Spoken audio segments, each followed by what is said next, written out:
J.P. Morgan, savior of economies, builder of empires. America's financial kingpin, or ruthless tycoon? Discover the truth behind the legend.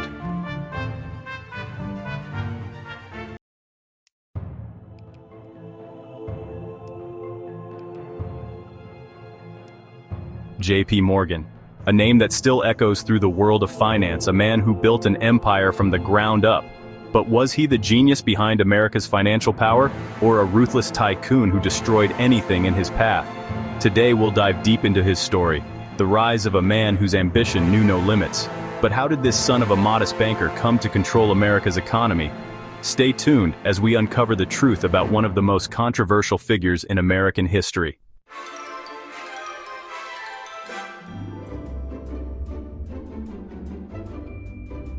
John Pierpont Morgan was born on April 17, 1837, in Hartford, Connecticut, into a world of privilege.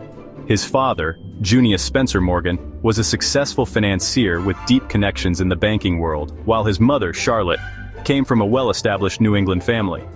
From an early age, J.P. was surrounded by wealth, intellect, and ambition. But despite the comforts of his upbringing, it was clear that Morgan's future would be shaped by more than just his family's status. It would be molded by his own drive. As a child, J.P. was not just interested in the luxuries of his family's home. He was drawn to the workings of finance. His father, a shrewd businessman, would often take young J.P. along to meetings, instilling in him a keen understanding of the financial world.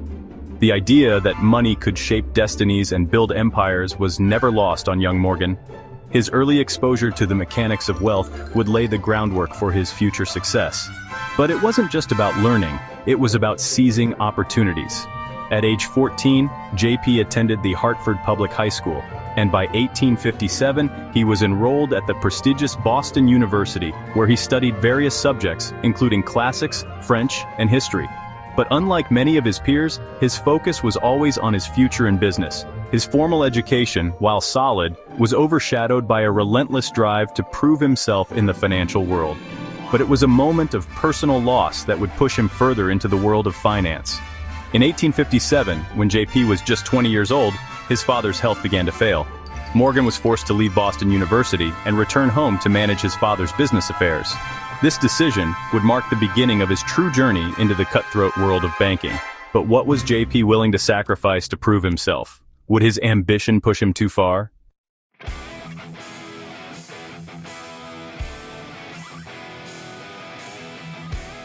By the time J.P. Morgan was 23 years old, he had already learned some hard lessons about the ruthlessness of the financial world.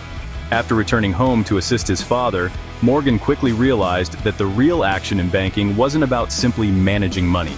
It was about navigating the shifting tides of economic power. His first taste of real financial influence came in 1857, when his father sent him to New York to oversee the firm's growing interest in international finance. In New York, Morgan was introduced to some of the most powerful men in the industry, but his true breakthrough came during the American Civil War. The war, which began in 1861, threw the nation into chaos, and the Union government needed to raise capital to fund the war effort. Most banks hesitated to loan large sums of money to a government on the brink of collapse. But not Morgan.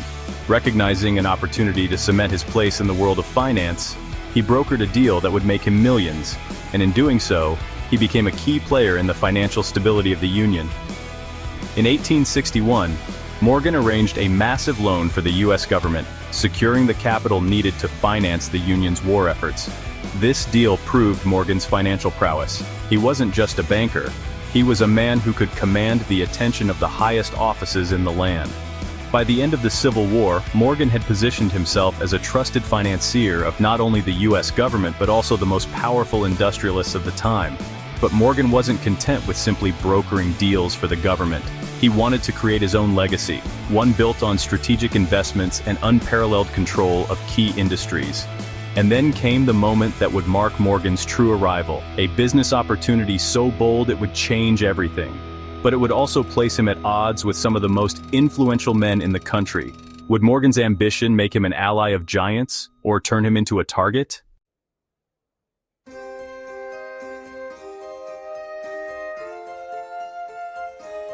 By the early 1870s, J.P. Morgan was no longer just a rising star in the world of finance. He was on the verge of becoming its undisputed leader. In 1871, he took a monumental step by founding his own banking firm, J.P. Morgan and Company, which would go on to become one of the most powerful financial institutions in the world. But Morgan's ambitions were much bigger than just managing wealth. He sought to control industries, manipulate markets, and consolidate power under his own influence. In the 1870s and 1880s, America was in the midst of rapid industrialization, and Morgan was in the right place at the right time.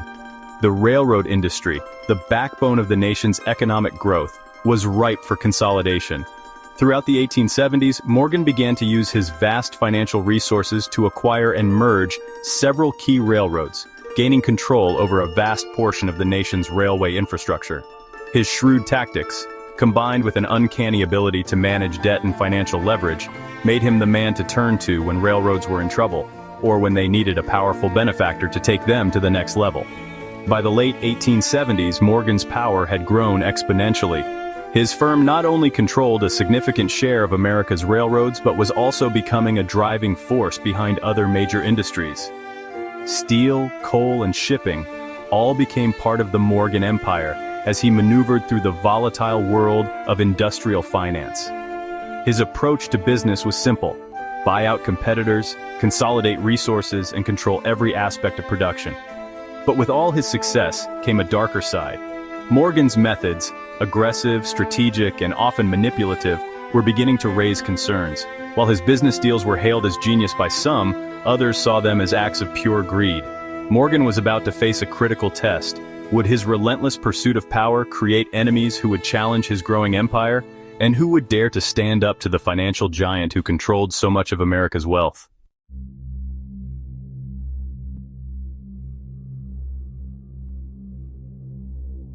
By the early 1890s, J.P. Morgan had firmly established himself as the king of finance. But as America's economy flourished, it was also on the brink of disaster. In 1893, the nation plunged into one of its most severe economic depressions, known as the Panic of 1893. Bankruptcies, bankrupt railroads, and widespread job loss crippled the country's financial system. The U.S. government itself was teetering on the edge of collapse, as the Treasury ran out of gold to back the nation's currency. But for J.P. Morgan, the panic was more of an opportunity than a crisis. The financial world was in chaos, and the U.S. government needed a savior. Morgan, ever the opportunist, stepped forward to do what no one else could. He offered to bail out the government. With his immense wealth and influence, he brokered a loan to the U.S. government worth $62 million in gold, ensuring that the Treasury could stabilize the nation's economy. Morgan's deal was hailed as a masterstroke. He had single-handedly saved the government from financial ruin. But while Morgan's rescue of the government solidified his reputation as a financial genius, his business dealings were becoming more controversial. The Panic of 1893, while devastating for most, had allowed Morgan to further consolidate his empire. As weaker competitors collapsed under the economic strain, Morgan swooped in, buying up bankrupt businesses at rock-bottom prices. But one acquisition in particular would solidify his legacy: U.S. Steel. In 1901, Morgan orchestrated the creation of U.S. Steel, the world's first billion-dollar corporation. By consolidating steel manufacturers like Carnegie Steel, Morgan had created an industrial juggernaut, controlling not just steel production, but entire supply chains. The steel monopoly gave Morgan an unprecedented level of power. He could now dictate the terms of industrial development in America, but with such power came growing resentment. Labor unions, politicians, and even rival financiers began to question Morgan's methods. Was he really a visionary? Or was he the architect of a monopolistic empire that crushed competition and exploited workers?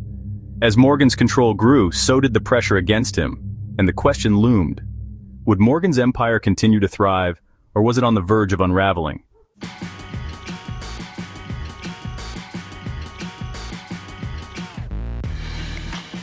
By the turn of the 20th century, J.P. Morgan had become a symbol of both financial genius and ruthless ambition. His empire stretched across entire industries: railroads, steel, shipping, and even electric power.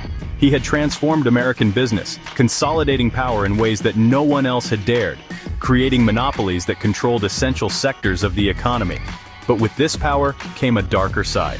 Morgan was not only a financier, but a man who had learned that in business, survival often meant crushing the competition. Morgan's methods were not for the faint of heart. He was known for using his influence to manipulate stock prices, pushing out rival companies through hostile takeovers, and consolidating industries to reduce competition. His famous role in the creation of U.S. Steel, a company worth over $1 billion, wasn't just about innovation, it was about domination. When Morgan acquired Andrew Carnegie's steel empire, he effectively gained control over the American steel industry, making it nearly impossible for anyone else to compete. But with all his business success came widespread resentment. Morgan's power was vast, but it was also deeply controversial.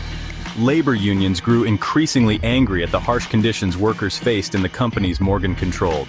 Strikes became common, as workers demanded fair wages and better working conditions, but Morgan's response was typically unsympathetic. He saw workers as expendable, and his focus was always on maintaining control over his empire. Politicians, too, began to question Morgan's influence. In 1912, during the height of his power, the U.S. government began to crack down on monopolies, passing the Clayton Antitrust Act in an attempt to rein in corporate giants like Morgan. The idea that one man could control entire industries didn't sit well with many Americans, who saw Morgan's tactics as exploitative. But despite mounting criticism, Morgan's influence only seemed to grow. He used his wealth to ensure his voice was heard in Washington, funding political campaigns and shaping policy in his favor. For Morgan, the lines between public service and private gain were often blurred, and he knew exactly how to play the game. As Morgan's empire continued to grow, so did the pressure to maintain it. But his health was beginning to fail. Could his empire survive without its master strategist? And as the world around him began to change, would Morgan's ruthless ways lead to his ultimate downfall, or would he remain the titan of American finance? Thanks for watching Pioneers of Profit. Like, subscribe, and hit the bell for more stories of financial legends.